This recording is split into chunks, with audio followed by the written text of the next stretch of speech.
Hello guys, जय हिंद। कैसे हैं आप सब? तो अभी हम लोगों ने रीजनिंग की क्लास कंप्लीट की और हम लोग यहाँ पर करेंगे मैथ्स। तो हम लोग यहाँ पर एसएससी जीडी कांस्टेबल जो कि 2021 में पेपर हुआ था, हम लोग उसी का यहाँ पर सोल्यूशन देख रहे हैं। अभी हम लोगों ने थोड़ी देर पहले रीजनिंग का सोल्यूशन देखा और रीजनिंग के 25 क्वेश्चन कर लिए। और हाँ, इसकी पीडीएफ मैं आपको ग्रुप में दे दूंगा, ठीक है। टेलीग्राम ग्रुप में डिस्क्रिप्शन में जाना आप, वहाँ पर आपको टेलीग्राम का लिंक मिलेगा और वहाँ से आप लोग टेलीग्राम चैनल ज्वाइन कर सकते हैं और वहाँ से इसकी जो पीडीएफ है क्लास की वो आपको मिल जाएगी, ठीक है ना। तो ये जो आज हम लोग पेपर करेंगे इसका वेन्यू नेम क्या है वो आप लोग देख लो। कब हुआ था पेपर? 24/11/2021 को पेपर हुआ था। टाइमिंग क्या थी सर? तो सर वो टाइमिंग थी 4 बजे से स्टार्ट हुआ था और 5:30 बजे तक चला था। सर 1.5 घंटे टाइमिंग नहीं होती है। देखो पिछले साल तक 1.5 घंटे ही टाइमिंग थी, क्योंकि पिछले साल तक पूछे जाते थे 25 क्वेश्चन। इस बार टाइमिंग है 1 घंटे की, पूछे जाएंगे 20 क्वेश्चन, मतलब 25-25 100 क्वेश्चन, ठीक है ना। इस बार 20-20 के 80 क्वेश्चन पूछे जाएंगे और आपको टाइम मिलेगा केवल 1 घंटे का। क्लियर है? तो एसएससी जीडी में जो 2021 में पेपर हुए ना, हम लोग अभी उसका सोल्यूशन कर रहे हैं। देखो 25-25 क्वेश्चन। देखो एग्जामिनर जब पेपर बनाएगा ना तो इन्हीं में से 25 क्वेश्चन में से आपको 20 क्वेश्चन उठा के दे देगा। क्लियर है? और आप लोग यदि शुरू से अंत तक पूरे सेट अटेंड करते हैं तो आप लोग टिक लगाते लगाते चले आएंगे, एक भी क्वेश्चन में आपको दिक्कत नहीं होगी, ठीक है ना। चलते हैं आज की क्लास पे और देखते हैं पहला क्वेश्चन। पहला क्वेश्चन इस पे ये है कि अपनी सामान्य चाल की 6/7 से चलने पर एक व्यक्ति 10 मिनट की देरी हो जाती है। तो यहाँ पर देखो, यदि मैं स्पीड देखूँ तो स्पीड क्या है? स्पीड है, देखो पहले वो मान लो चलता था 7 की स्पीड से, लेकिन अब वो चल रहा है देखो 6 की स्पीड से। क्या पहले चल रहा था 7 की स्पीड से, अब वो चल रहा है 6 की स्पीड से। तो जो इस पे टाइम का अंतर आएगा वो क्या आएगा? 6:7 आएगा कि नहीं आएगा? जस्ट रिवर्स होता है टाइम, क्योंकि स्पीड जो होती है, स्पीड अगर डिस्टेंस सेम है, डिस्टेंस सेम है, यदि मैं बात करूँ distance is equal to speed into time, अगर डिस्टेंस सेम है तो टाइम किधर जाएगा? डिस्टेंस के बटे में। तो क्या हो जाएगा? स्पीड बराबर 1/टाइम, मतलब स्पीड क्या हो जाएगा? टाइम का रिवर्स हो जाएगा। अगर इस पे स्पीड 7:6 तो इस पर क्या हो जाएगी? 6:7 टाइम हो जाएगा। इस पे क्या हो रहा है कि 1 मिनट की देरी हो रही है। देखो इसमें कितनी देरी हो रही है? 1, और 1 की वैल्यू कितनी है? 10 है। देखो ना 10 मिनट की देरी हो रही है, 1 की वैल्यू कितनी है? 10 है। तो पूछ रहा है कि उस व्यक्ति को अपनी सामान्य चाल से उसी दूरी को तय करने में कितने समय लगेगा? ये क्या है? 10 मिनट। तो उसका सामान्य टाइम क्या था? 6 था। तो 6 बराबर क्या हो जाएगा? 60 मिनट। और 60 मिनट का मतलब ही कितना होता है? 1 घंटा, जो कि अपने क्वेश्चन का राइट आंसर हो जाएगा ऑप्शन नंबर 3। क्लियर है ना? आगे जहाँ दिक्कत है कमेंट कर देना, ठीक है ना। चलो, रूमी एरिया द्वारा अर्जित वेतन से 60% वेतन अधिक अर्जित करता है। जो रूमी है एरिया के वेतन से 60% अधिक अर्जित करता है, मतलब यदि एरिया को मिलता है 100 रुपया तो रूमी को मिलेगा 140 रुपया, ठीक है ना। चार्ल्स एरिया द्वारा अर्जित वेतन से 60% अधिक अर्जित करता है। कौन? चार्ल्स, मतलब सी, अनुपात लगा लो। यहाँ पर यदि एरिया को 100 रुपये मिलते हैं तो चार्ल्स को कितने रुपए मिलेंगे? 160 रुपये। किसी को कोई दिक्कत है क्या? नहीं ना। आगे, चार्ल्स द्वारा अर्जित वेतन रूमी द्वारा अर्जित वेतन से कितने प्रतिशत अधिक है? तो चार्ल्स द्वारा अर्जित वेतन रूमी से कितना अधिक है? देखो 140 से कितना अधिक है सर? 20 अधिक है। किस में से अधिक है? 140 में से। परसेंटेज के लिए क्या हो जाएगा? 100। देखो 0 से 0 कट जाएगा, 2 सत्ते 14, 100/7 कितना होता है? 14.28। तो मतलब 14.29 अपने क्वेश्चन का क्या हो जाएगा? राइट आंसर हो जाएगा। क्लियर है ना? आगे चलते हैं हम लोग अगले क्वेश्चन पे। क्वेश्चन नंबर 3 है। यहाँ पर 16 सेंटीमीटर त्रिज्या और 36 सेंटीमीटर ऊंचाई वाले एक धातु के एक शंकु को पिघलाया जाता है। प्रत्येक 4 सेंटीमीटर त्रिज्या वाले गोले बनाए जाते हैं, ठीक है ना। उस प्रकार के गोलों की संख्या ज्ञात करनी है हमें। सिंपल से एक काम कर लो। देखो जो शंकु का आयतन होगा वो गोले का भी आयतन होगा, क्योंकि उसी के आयतन हिस्से तो हम लोग गोले बना रहे हैं ना। अब वो कितने गोले बनेंगे आपको ये बताना है।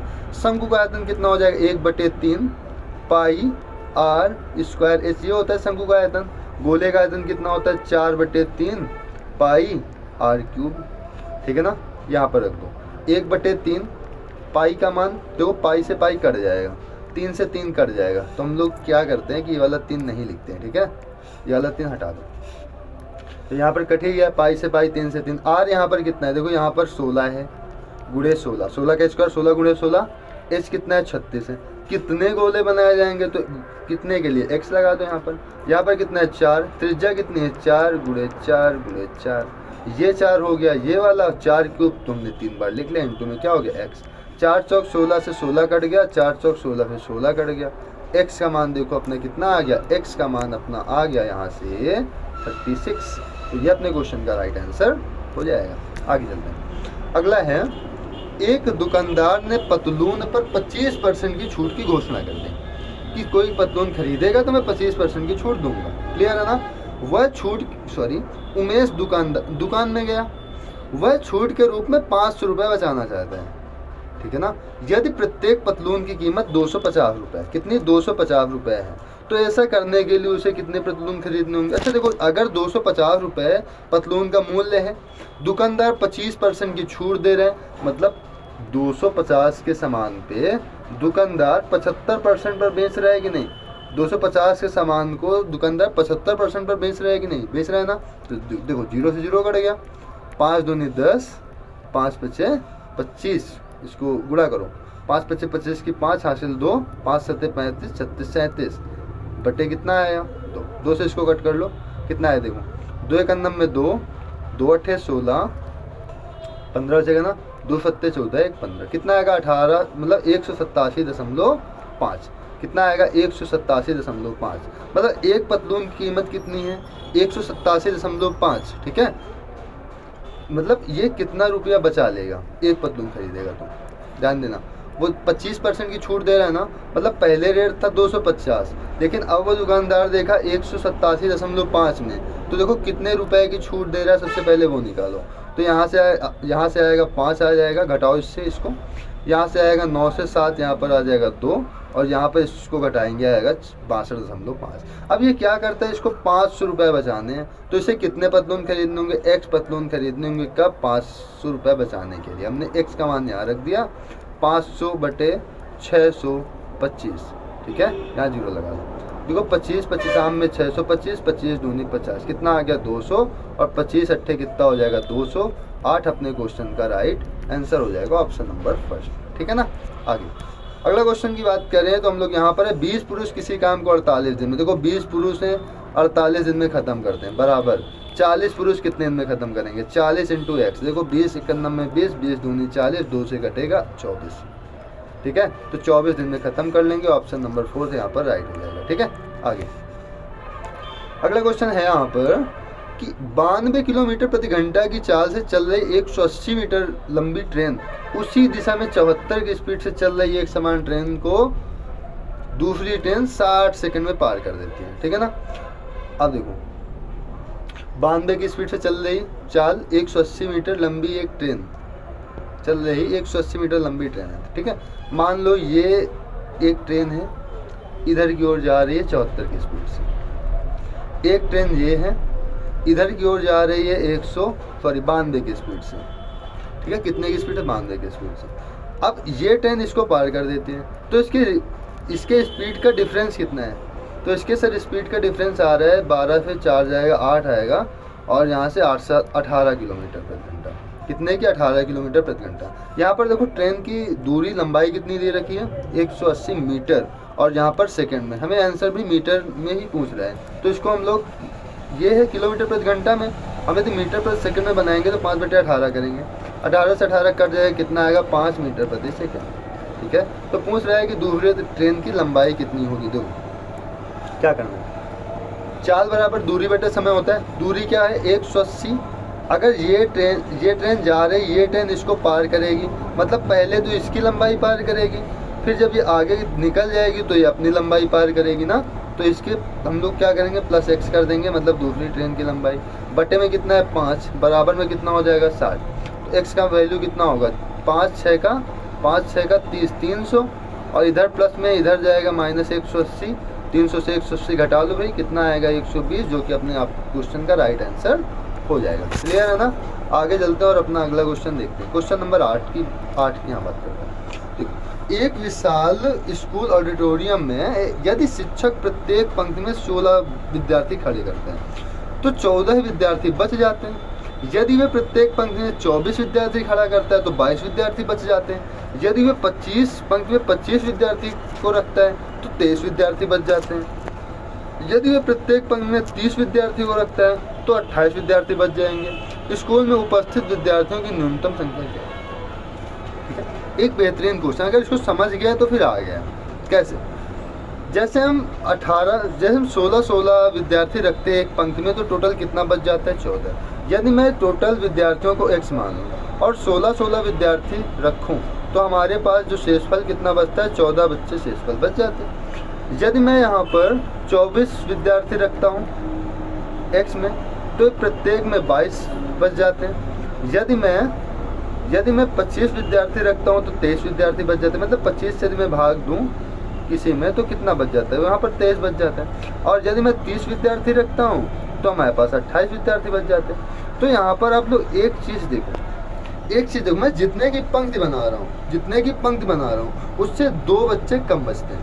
मतलब 2 बच्चों का इसमें अंतर आ जाता है। देखो 16 माइनस 2 14, 24 माइनस 2 22, 25 माइनस 2 23, 23 माइनस 2 28। शेषफल कितना आ रहा है? माइनस का 2 आ रहा है। तो आप लोग एक काम कर लो, क्या कर लो, इसका करने का तरीका क्या होता है कि एलसीएम निकाल लो। क्या निकाल लो? एलसीएम निकाल लो। एलसीएम में जितना शेषफल बच रहा है ना उतना घटा दो, जितना आएगा आपको वही आंसर हो जाएगा। ये एलसीएम चैप्टर का क्वेश्चन है, ठीक है ना। तो एलसीएम किसका निकालेंगे? 16, 24, 25 और 30, इतने का निकाल लेंगे। देखो एलसीएम कैसे निकालते हैं। यदि मैं 16 और 25 की बात करूं, किसकी? 16 और 25 की बात करूं तो 16 और 25 का एलसीएम क्या होगा? 16 और 25 में कुछ कॉमन मिलेगा क्या? नहीं मिलेगा ना। तो इसका एलसीएम आएगा 16 गुणे 25, ठीक है ना। 16 गुणे 25। 24 के मैं फैक्टर करूँ तो कितना होगा? 8 गुणे 3 होगा। 8 से 16 कट जाएगा, लेकिन 3 से ये संख्याएं कटेंगी क्या? 16 और 25 नहीं ना। तो 3 का मल्टीप्लाई और करा दो, इसमें हो गया ना। अब आगे 30 से ये पूरी संख्या कट जाएगी क्या? हाँ, पर 6 पंचे 30 होता है और 3 दाम में 30 होता है ना। 3 दाम में 30 होता है। तो सब 3 से 3 कट जाएगा, बचेगा 10। 10 में क्या है? 2 और 5 है। 2 से 16 कट जाएगा, 5 से 25 कट जाएगा। मतलब 16, 24, 25 और 30 का जो एलसीएम आएगा वो कितना आएगा? 16 गुणे 25 गुणे 3, इसका गुणा कर लो कितना होगा? 25 छक्का, देखो 25 दाम में 250 और 25 छक्का कितना हो जाएगा? 25 छक्का हो जाएगा 150, 25 छक्का हो जाएगा 150, 250 और 150 कितना हो जाएगा? 250 और 150 ऐड करो तो 250, 300, 1 400 कितना होगा? 400। 400 में 3 का गुणा कर देंगे, कितना आएगा? 1200। तो क्या है? एलसीएम -2 क्या है? एलसीएम माइनस रिमाइंडर शेषफल, ठीक है ना। तो -2 कर देंगे, कितना आएगा? 1198। अपने क्वेश्चन का राइट आंसर हो जाएगा ऑप्शन नंबर फर्स्ट, यहाँ पर राइट हो जाएगा। क्लियर है? आगे चलते हैं। अगला क्वेश्चन यहाँ पर है 1625 की धनराशि पर 2 अलग अलग स्रोतों से 5 वर्षों में प्राप्त साधारण ब्याजों के बीच का अंतर 32.50 है। उनकी ब्याज दरों के बीच का अंतर क्या होगा? फार्मूला क्या होता है? PRT/100। देखो 100 तो सभी में आएगा, माइनस PRT/100 ये होगा ना। इस पे R1 हो जाएगा, इस पे R2 हो जाएगा, ठीक है। देखो P तो सब में कॉमन मिल जाएगा, टाइम सब में कॉमन मिल जाएगा, बटे 100 कॉमन मिल जाएगा। बचेगा क्या? R1 माइनस का R2 बच जाएगा। इसकी वैल्यू कितनी दे रखी है? 3250। देखो 100 का गुणा इधर करेंगे, दशमलव हट जाएगा, 3250 ही आएगा, ठीक है। बटे में मूलधन कितना है? 1625। ये टाइम इधर आएगा, बटे में कितना है? 5।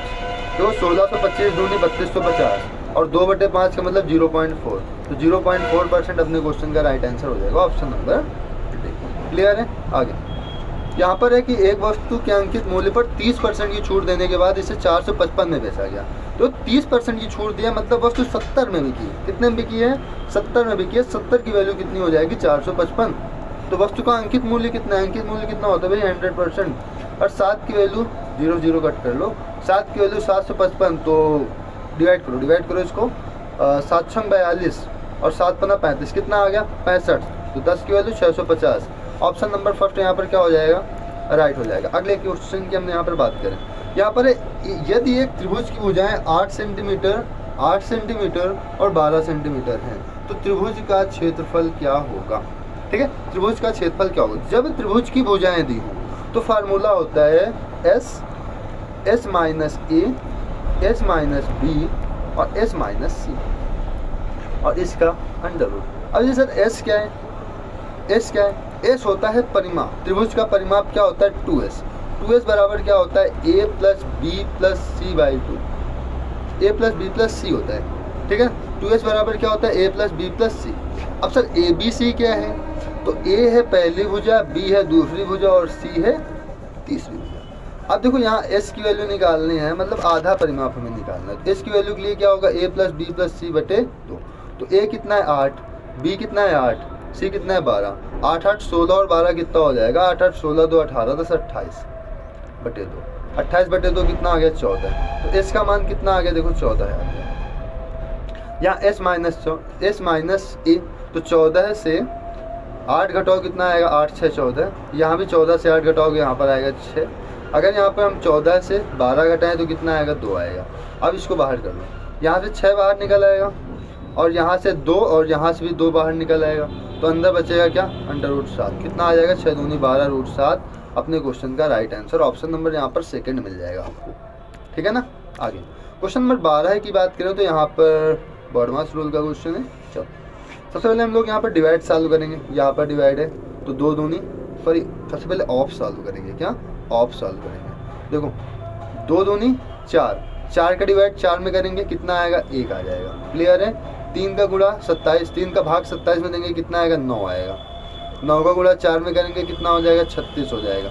36 और 1 कितना हो जाएगा? 37। अपने क्वेश्चन का right answer option number A. Clear. आगे यहाँ पर देखो, मशीन x 4 घंटे में 100 वोल्ट और दूसरी मशीन y 12 घंटे में 100 वोल्ट का उत्पादन करती है। ये दोनों मशीनों को स्टार्ट कर दिया जाए, ठीक है, मैं क्वेश्चन समझा रहा हूँ, ठीक है। दोनों मशीनों को स्टार्ट कर दिया जाए तो 100 वोल्ट का उत्पादन कितने घंटों में कर सकती है, ठीक है। तो देखो यदि आप लोग इसको टाइम एंड वर्क से लगा लो, ये है आसान। कैसे? ये 4 घंटे में कर सकता है काम, ठीक है ना। 4 घंटे में 1000 काम कर सकता है। बी 12 घंटे में 1000 काम कर सकता है। टोटल काम कितना करना है? 1000। तो इसकी क्षमता कितनी हो जाएगी? 1000 बटे 4। 1000 बटे 4 मतलब 250। ये 1 घंटे में कितना बनाएगा? 250। ये कितना बनाएगा? 250 बटे 3। हो गया कि नहीं? ये है टोटल वर्क। टोटल वर्क बटे 1 घंटे में किया गया कार्य कितना होता है? एफिशिएंसी। तो 250 प्लस 250 बटे 3, इसको हम लोग सॉल्व कर लेंगे। कितना आएगा? यहाँ से आएगा 1000, ठीक है, बटे इसको एलसीएम ले लो तो 3 25 3 75 और ये 25 कितना हो जाएगा? 100 मतलब 1000 और ऊपर जाएगा 3 कितना हो जाएगा? 3। तो 1000 से 1000 कट जाएगा कितना आएगा? 3 घंटे। ऑप्शन नंबर 4 यहाँ पर क्या हो जाएगा? राइट हो जाएगा, ठीक है ना। आगे इस पर कि 9 प्रेक्षणों का औसत 10 है। अगर 9 प्रेक्षणों का औसत 10 है तो योग 90 हो जाएगा। इनमें से पहले 5 प्रेक्षणों का औसत 11 है, तो पहले 5 का औसत 11 तो योग 55 हो जाएगा। अंतिम 5 प्रेक्षणों का योग 8 है तो 8 5 40, योग 40 हो जाएगा। 5वां प्रेक्षण क्या है? तो 5 5 10 हो गए, ऐड करो 55 40 कितना हो गया? ये हो गया 95। 95 से 9 प्रेक्षणों को घटा दो, तुम्हें 10वां प्रेक्षण मतलब 5वां प्रेक्षण मिल जाएगा। तो 90 से 95 घटाओ कितना आएगा? 5। Option number second. क्लियर है। आगे यहाँ पर 9 अंकीय संख्या क्या दिया गया है? 5y 97 40 5x2। इसको हम लोग 72 से विभाजित करते हैं। 9 अंकीय संख्या 72 से क्या है? विभाज्य है पूरी तरह से। कह रहा है x के सबसे बड़े मान के लिए x माइनस 2y का मान बता दो। क्या करता है? अगर कोई संख्या 9 से विभाज्य है मतलब संख्याओं का योग कितना होगा? 9। तो 9 बना के हटा दो। 5 और 4 कितना होता है? 9 हट गया। 9 यहाँ से हट जाएगा। 7 और 2 कितना हट गया? 9। मतलब संख्या बची क्या? 5yx। ये बची ना 5y। इसका मतलब क्या है? 5yx को जब हम जोड़ेंगे तो यहाँ पर और 9 से भाग देंगे तो शेषफल कितना आएगा? 0, ठीक है ना। तो इसका मतलब अगर यहाँ 5 है तो इसका योग कितना होगा? सर इसका योग हो जाएगा 4 हो जाएगा। और इसका योग क्या हो सकता है? ये संख्या को यदि मैं 18 बना लूँ योग करके तो भी ये संख्या 9 से कट जाएगी, शेषफल 0 आ जाएगा, ठीक है ना। यहाँ पर ये 4 हो सकता है। यदि हम इसको 18 बनाए तो यहाँ पर ये 13 हो सकता है। इसका योग x और y का, क्या x और y का योग कितना हो सकता है? यहाँ पर 13 हो सकता है। 13 5 कितना होगा? 18। अब यहाँ पर x की वैल्यू क्या होगी? यहाँ पर फाइंड करेंगे हम लोग। कितना है 5x2। अगर ये 72 से विभाज्य है, इसका मतलब 9 से विभाज्य और 8 से विभाज्य है। 9 वाला तो हमने देख लिया, 8 के लिए ट्राई करते हैं। यदि हम यहाँ पर 1 रख दें, 0 रख देंगे, कितना होगा, 0 रख देंगे तो 8 45, 8 संग 48, 2 22 कटेगा नहीं, 1 रख दो तो 8 संग 48, 49 50 51 3 और 8 चौक 32, 512 8 से कट जाएगा। अब देखो अगली 8 से संख्या कौन कटेगी, एक में 4 ऐड करो, कितना हो जाएगा 5, तो 555 भी किससे कट जाएगी, 8 से कट जाएगी। चेक कर लो काट के, कितना 8 संग 48, 8 9 72, कट गया ना। इसके बाद यदि हम इसमें और 4 ऐड करने, कितना हो जाएगा 9। 9 संख्या भी क्या होगी हमारी, 8 से कट जाएगी। चेक करो 9 कट रही है कि नहीं, तो 8 7 56, 8 7 56, कितना बचा 57 58 59, कितना हुआ 32, 3 बचा ना 32, 8 चौक 32, 8 से कट जाएगा। मतलब x की वैल्यू क्या आ गई, 1 5 और 9, तो 1 5 9। सबसे बड़ी वैल्यू के लिए चेक करना है तो 9 के लिए चेक कर लो। यदि मैं x का मान 9 रख दूँ तो y का मान कितना आएगा, y का मान आएगा 4, हमें 13 बनाना है तो ठीक है, क्योंकि 4 तो बनेगा ही नहीं। ठीक है, x की वैल्यू 9 रख दे तो y की वैल्यू कितनी आ जाएगी 4, तो यहाँ पर रख दो। x माइनस 2y का मान बताना है, x की वैल्यू y, x की वैल्यू 9, y की वैल्यू 4, तो 4 दूनी 8, 9 से 8 घटाओ कितना आएगा 1। ऑप्शन नंबर आपका फर्स्ट सही हो जाएगा। क्लियर है ना। आगे इस पे कि किसी धनराशि पर साधारण ब्याज की दर से 3 वर्षों में प्राप्त मिश्रधन 650 है, 4 वर्षों में प्राप्त मिश्रधन 750 है। मतलब 1 वर्ष का अंतर आ रहा है, तो 1 वर्ष में कितना ब्याज प्राप्त हो रहा है, घटाओ इससे 104 रुपये। तो 3 वर्ष बाद मिश्रधन कितना है 650, तो 3 वर्ष में ब्याज कितना होगा 312 होगा ना। अगर मिश्रधन 650 है, 312 ब्याज है, तो मूलधन कितना आएगा 12, 10 से 2 घटाओ 8, यहाँ पर 3, यहाँ पर 3, 338 रुपये। ऑप्शन नंबर सेकंड यहाँ पर आपका राइट हो जाएगा। आगे चलते हैं क्वेश्चन नंबर 17 की ओर। क्वेश्चन नंबर 17 में कहा गया है कि एक कंपनी में 75% श्रमिक कुशल हैं, ठीक है, और शेष अकुशल हैं। अगर हमने कहा कि यदि 75% कुशल है, मतलब हमने मान लिया कि 100 लोग थे, 100 में अगर 75 लोग कुशल हैं तो 25 लोग अकुशल हैं। ये कुशल को के लिख देते हैं, अकुशल को ए के लिख देते हैं, ए से आ, के से कुशल, ए के अकुशल, ठीक है ना। आगे यहाँ पर 84% कुशल श्रमिक हैं, 28% अकुशल श्रमिक हैं।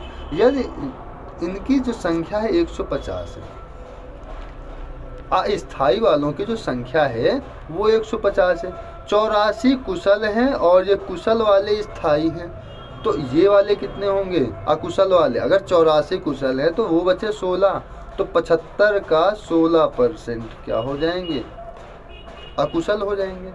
इसको कट कर लो, 25 या 75, 25 चौके 100, 4 से इसको कट कर ले, कितने आ गए 12 आ गए अकुशल पे। प्लस इसमें देख लो कितने अकुशल हैं, तो 25 में 28% अकुशल हैं, क्या 28% अकुशल हैं, तो 25 का 28% क्या होगा, इसका 28% निकाल लो, तो 28/100, तो 25 25 चौके 100, 4 7 28, कितना हो गया 7 क्या हो जाएगा अकुशल हो जाएगा। ठीक है, अकुशल श्रमिक है स्थाई। अच्छा अस्थाई चेक करना है क्या हमें, अगर 7 जो है स्थाई हैं तो 25 से 7 घटा दो, अस्थाई कितने हो जाएंगे 15 7 जाएगा 8, 18 हो जाएंगे ना, तो ये हो गया 18। ठीक है, अस्थाई अकुशल, ठीक है ना। टोटल कितने हैं, इसमें कितना दिया है 150, इसकी वैल्यू कितनी है 150, 15 12 और 18 को ऐड करेंगे कितना होगा 30, 30 की वैल्यू कितनी है 150। अपने पास क्या इसमें पूछा जा रहा है क्वेश्चन, 30 की वैल्यू 150 है ना, 150 पूछा क्या जा रहा है। तो कंपनी में कुल श्रमिक कितने थे, हमने शुरू में क्या बोला था, कुल श्रमिक हमने मान लिया 100, तो कंपनी में कुल श्रमिक कितने हो गए 100, 0 से 0 कट गया, 3 बचे 15, 1 की वैल्यू 5, तो 100 की वैल्यू 500। ठीक है, 500, ऑप्शन नंबर फर्स्ट यहाँ पर हमारा राइट हो जाएगा। अगला चलता है आगे, यहाँ पर है ए बी और सी की वर्तमान आयु 60 है। अगर वर्तमान आयु का औसत 60 है, 3 लोग हैं ए बी और सी, अगर हम इनका योग देख लें तो 6 3 18 180 होगा या नहीं होगा, होगा ना। चलो बी और सी की वर्तमान आयु 50 वर्ष है, तो यदि हम बी और सी का योग देखें तो 100 वर्ष हुआ कि नहीं हुआ। पूछ रहा है ए की आयु कितनी है, इससे इसको घटा लो, सी से सी कट गया, बी से बी कट गया, ए बराबर आ गया 80। अपने क्वेश्चन का राइट आंसर क्या हो गया, ऑप्शन नंबर फर्स्ट यहाँ पर राइट हो जाएगा। ठीक है ना। आगे क्वेश्चन नंबर 19 की बात करें, ठीक है। इसमें क्या, अरुण ने 7,000 की धनराशि 10% वार्षिक ब्याज के लिए 2 वर्ष का साधारण ब्याज के लिए निवेश किया। 10% वार्षिक साधारण ब्याज दर पर 2 वर्षों के लिए निवेश किया। भरत ने एक निश्चित 8% वार्षिक साधारण ब्याज की दर पर 5 वर्षों के लिए निवेश किया।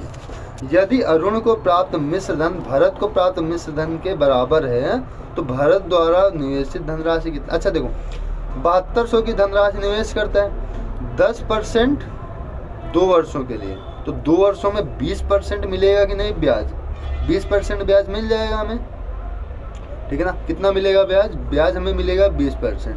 तो 7,000 का 20% कितना होगा, अगर 100 की वैल्यू 7,000 है, ध्यान देना 100 की वैल्यू 7,000 है, तो 120 की वैल्यू कितनी होगी, मिश्र धन निकालना है ना, 120 की वैल्यू होगी 12 सत्ते 8400 रुपये, क्लियर है ना, कितनी होगी 8400 रुपये।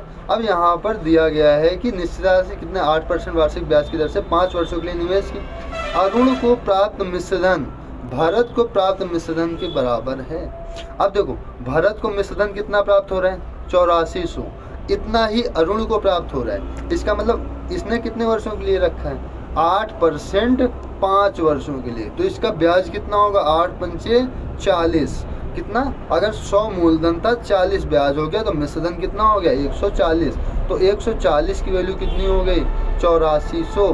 पूछ रहा है भरत द्वारा निवेशित धनराशि कितनी, भरत ने 100 रुपये निवेश किया था, ठीक है, 100% निवेश किया था अपना, 0 से 0 कट गया, 12 सत्ते 84, सॉरी 14 छंग 84, कितना आ गया 60, तो 100 की वैल्यू कितनी हो जाएगी, ये हो जाएगी 6,000 रुपये। ऑप्शन नंबर 4 यहाँ पर हमारा राइट हो जाएगा, क्लियर है ना। आगे अगला क्वेश्चन यहाँ पर है कि कोई व्यक्ति किसी वस्तु को निश्चित मूल्य पर 10% लाभ प्राप्त करता है। अगर देखो 100 की सामान बेचता है, तो 100 की सामान खरीदता है तो 115 की बेचता है, 15% का लाभ हो रहा है, ठीक है। यदि वह इसे दुगने मूल्य पर बेचता है तो उसका लाभ प्रतिशत क्या होगा। अभी 100 की खरीदा था, 115 में बेच रहा है, ये कहता है ये दोगुने में बेचे, 115 मतलब 230 में बेचे, तो लाभ कितना होगा। अब देखो 230 में बेच रहे हैं, लाभ कितने का हो रहा है सर, 130 का, कितने में से 100 में से, परसेंटेज के लिए 100%, 100 से 100 कट जाएगा, कितना आएगा 130%। अपने ऑप्शन नंबर 2 यहाँ पर राइट हो जाएगा, ठीक है ना। अपना कौन सा राइट होगा आंसर, ऑप्शन नंबर 2। अगला देखो, एक वस्तु 12% की हानि पर 3520 में बेचा गया। अगर 12% की हानि पर बेचा गया मतलब वस्तु बिकी कितनी 88% पर, 88 की वैल्यू कितनी होगी 3520। पूछ रहा है कि 18% का लाभ कमाने के लिए वस्तु को किस मूल्य पर बेचा जाना चाहिए, मतलब अगर वस्तु 118 में बिकी तो कितने में बिकेगी, इसको कट कर लो, 11 8 88, 11 3 33, 11 दूनी 22, 320, 8 से और कट जाएगा, 8 चौक 32, कितना आ गया 40। तो 118 की वैल्यू 118 गुणे 40 हो जाएगी, तो 0 का 0 में गुणा हो जाएगा, 0 आएगा, मतलब 0 का 0 आ जाएगा। 4 का गुणा 8 में करेंगे, 8 4 8 32 की 2 हासिल 3, 4 1 में 4, 3 7, 4 1 में 4, कितना आ गया 47 20। अपने क्वेश्चन का राइट आंसर हो गया, ठीक है ना। आगे इसमें कि 2 संख्याओं का अनुपात 2:5 है, ठीक है, प्रत्येक में से हम 7 को घटा देते हैं, तो नई संख्या का अनुपात 13:43 हो जाता है, छोटी संख्या में ज्ञात करते हैं, ठीक है ना। तो हमें इसका अनुपात दिया 2:7, हमने मान लिया कि इसका अनुपात 2x और 5x है, तो 2x से हम 7 घटा दें और 5x से भी हम लोग 7 घटा दें, तो हमें क्या मिल जाता है 13:43। तिरक गुणा कर लो, तो 43 दूनी कितना हो जाएगा 86x माइनस 43 का 7 में यदि हम गुणा करें तो कितना होगा, 7 3 21 की 1 हासिल 2, 7 चौक 28 2 30, 301 बराबर 13 5 65x माइनस 13 7 91, 65x 86 के साइड में लाओगे तो 65 प्लस में 86 घट जाएगा, कितना आएगा 21x आएगा, बराबर में 21 तो आएगा, हाँ बराबर में 301 से 94 घटा दो, कितना आएगा 91 घटा दो, कितना आएगा 0 2 और 1, कितना आ गया 21 से 21 कट जाएगा, तो x की वैल्यू कितनी आएगी, x की वैल्यू आ जाएगी यहाँ से 10। अब यहाँ पर संख्या क्या थी 2x अनुपात 5x था ना, छोटी संख्या क्या है 2x, छोटी संख्या पूछ रहे हैं, छोटी संख्या क्या है 2x, x की वैल्यू 10 है तो 2x की वैल्यू कितनी हो गई 20, और बहुत लोगों ने 10 ही ऑप्शन लगा के चले आए, ठीक है, तो गलत हो गया, ठीक है। तो क्वेश्चन ध्यान से पढ़ना, ठीक है ना। वहाँ पे आगे अगला क्वेश्चन है, एक कलाई घड़ी 15% लाभ पर 2300 में बेची जाती है। लाभ की गणना करो, देखो 15%, 115 की वैल्यू कितनी है 230 मतलब 2300, तो 100% की वैल्यू कितनी हो जाएगी, देखो 115 दूनी 223, कितना आ गया 2000। अगर 2000 कास्ट प्राइस है, 2300 में बिकी है, तो लाभ कितना हो गया 300 रुपये का। क्लियर है। आगे यहाँ पर एक विद्यालय में छात्रों की कुल संख्या 1600 है, लड़कों और लड़कियों की संख्या का अनुपात 11:9 है। इस अनुपात को 4:3 करने के लिए विद्यालय में कितने और लड़के प्रवेश देना होगा। ठीक है, अभी कितने 11 और 9 कितना हो गया 20। अभी लड़के कितने 1600, 20 की वैल्यू 1600 हो गई, तो एक की वैल्यू ये बताओ 80 होगी या नहीं होगी। अगर एक की वैल्यू 80 है तो 11 की वैल्यू 11 × 88 880, 9 की वैल्यू हो जाएगी 9 × 72 720, इतना हो जाएगा ना। अब वो कह रहा है कि 880 में और कितने लड़के लाए जाएं, मतलब 880 में और कितना हम प्लस कर दें कि इनका अनुपात 4:3 हो जाए। ठीक है, कितना हो जाए 4:3 हो जाए। यहाँ कितना है 720 है ना। ठीक है, ये तो काफ़ी बड़ा जाएगा। एक्स का मान ही तो निकालना है, चलो निकाल लो। यहाँ पर देखो 3 का गुणा इधर हो जाएगा, चाहे तो इससे कट कर लो, 3 से इसको कट करो, कितना आएगा 240। 24 का 240 का मल्टीप्लाई 4 में कर दो, 24 चौके 96 960 माइनस 880, घटाओ कितना आएगा, यहाँ से आ जाएगा आपका 80, जो कि अपने क्वेश्चन का राइट आंसर हो जाएगा। 80 लड़के यदि हम और ऐड कर दें तो अनुपात कितना हो जाएगा 4:3 का। क्लियर है ना। आगे यहाँ पर दिया गया है कि 1 - 1/2 ब्रैकेट 1 - 1/3 फिर ब्रैकेट है 1 - 1/4, इस प्रकार से दिया गया है। तो परिणाम इसका कितना प्राप्त होगा, देखो कितना है 1 - 1/2, 1 - 1/3, 1 - 1/4, आगे 1 - 1/23। एलसीएम लेके सॉल्व कर लो इसको। यहाँ एलसीएम लेंगे कितना आएगा 1/2 मल्टीप्लाई 2/3 मल्टीप्लाई 3/4 मल्टीप्लाई ऐसे करके करते करते करते करते 22/23। ठीक है, 22/23। यहाँ देखो 2 से 2 कट गया, 3 से 3 कट गया, 4 से आने वाला 4 कट जाएगा, 22 से तो 22 निकल गया, वो कट जाएगा। ठीक है ना। यहाँ बचा कितना 1/23 अपने क्वेश्चन का राइट आंसर। देखो 1 इधर से बचा, 23 इधर से बचा, तो 1/23 अपने क्वेश्चन का क्या हो गया राइट आंसर हो गया। तो इस प्रकार से हमने क्या किया, टोटल आपके 25 क्वेश्चन आराम से सॉल्व कर लिए 32 मिनट में। क्लियर है ना। अगर किसी भी क्वेश्चन में आपको डाउट लगे तो आप लोग क्या करेंगे, कमेंट बॉक्स में जाइए, कमेंट कीजिए सर ये वाला डाउट है, मैं अगली क्लास में वो डाउट आपका क्लियर कर दूंगा। क्लियर है ना। तो फिर आज के लिए इतना ही। हाँ, पीडीएफ इसकी मैं आपको दे दूंगा। कहाँ मिलेगी, टेलीग्राम चैनल पे। टेलीग्राम चैनल कैसे मिलेगा, आपको डिस्क्रिप्शन में जाना होगा, लिंक को क्लिक करना होगा, तब टेलीग्राम खुलेगा, वहाँ से आप लोग पीडीएफ डाउनलोड कर लेना। क्लियर है ना। तो फिर आज के लिए इतना ही रखते हैं, मिलते हैं अगली क्लास में। और आज के लिए फिर इतना ही। जय हिंद। हाँ, और लड़के जोड़ो, ठीक है, और लड़के जोड़ो, शेयर करो खूब सारा, ताकि काफ़ी बच्चों का सिलेक्शन इसी में से हो जाए। ठीक है ना। चलते हैं फिर, आज की क्लास को इतनी ही रखते हैं।